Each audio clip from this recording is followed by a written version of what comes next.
Let us cross to London now and catch up with the longest-serving Foreign Minister of this country, Alexander Downer. Thanks for joining us again, Alexander. Just first up, it's a pleasure, Chris. Hearing that stuff from Mark McGowan, as a former Foreign Minister, you'd be pretty annoyed, wouldn't you, as a federal government, having a Premier sticking his nose in there, criticising your national response to China, essentially saying what the Beijing manipulators would want him to say? Well, it's a sensitive time in the relationship with China, and I think best left to the federal government. Western Australia has its, at a state level, a Western Australian Premier has his objectives, which are just balance sheet objectives. They're not unimportant, but there are huge geopolitical issues at stake, which are beyond the pay grade of a state politician, and they should be left to the federal government. I mean, there's no doubt that Scott Morrison has been invited to,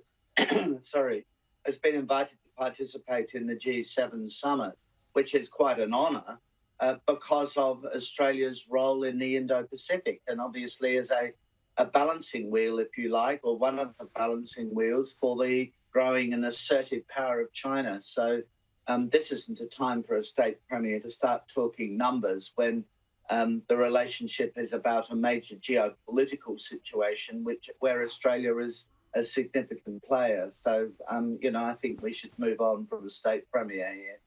Now, just unpack this for us a bit more, if you could, as to why Australia keeps getting invited to the G7, because we don't get there on our economic size.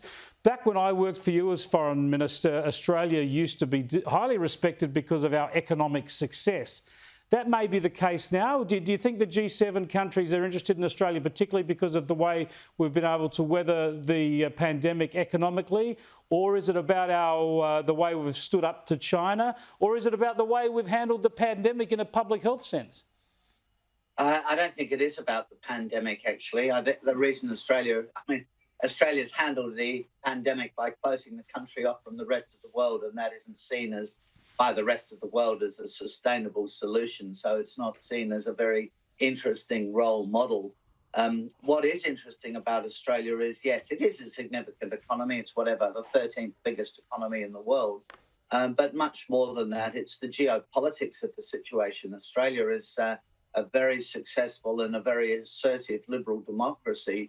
And what Boris Johnson, who's handed out the invitations for the G7 summit, is interested in is building a coalition, a much closer coalition of liberal democratic countries that support the international rules-based system and standing up to assertive opponents of the international rules-based system and liberal democracy like China, Russia and Iran. And so Australia, India, the Republic of Korea, South Korea, they are countries that you would naturally embrace as well as the other countries in the G7 in that paradigm. So that's why Australia is invited. It's nothing to do with the pandemic. Yeah, no, it's important stuff and encouraging, really, when you talk about those ambitions, although the challenges are there. Just on the bilateral relationship, I think there's going to be a signing of at least a heads of agreement in a trade deal, a free trade deal between the UK and Australia. It'll take a while to iron out some details. Tell us to what extent are climate aspirations and emissions targets likely to be caught up in the free trade deal?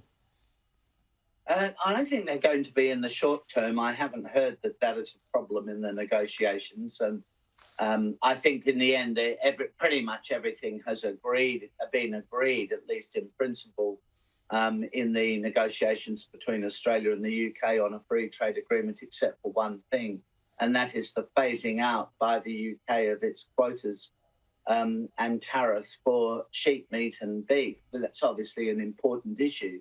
The UK is saying it wants to phase them down over 15 years, and Australia says that we want them to be phased down over 5 years. So somehow between now and the end of the summit in Cornwall over the weekend, Scott Morrison and Boris Johnson are going to reach some compromise between 5 and 15. On the climate change issue, the UK is thinking about introducing a system which the European Union is in favour of, called a carbon border adjustment mechanism, which is kind of a tariff in effect, a tax or a tariff on imports of carbon-intensive products like steel and so on from outside of their jurisdiction. But this is a fair way off yet, and will be very controversial. And I think myself, it will be quite divisive. It will lead to trade wars breaking out, not just with Australia, but with countries like China and India and so on. So I'm not sure that global post-Brexit Britain wants to get involved in too many of those arguments at this stage. Yeah, let's hope not. And let's hope that Scott Morrison's taken a leg of lamb over there with him. They can sort it all out, him and Boris, over a roast. Thanks for joining us, Alexander. I think so. Alexander Downer there, the former Foreign Minister, live from London. Going to be a fascinating meeting, that G7 meeting, and the direct negotiations over the free trade deal as well.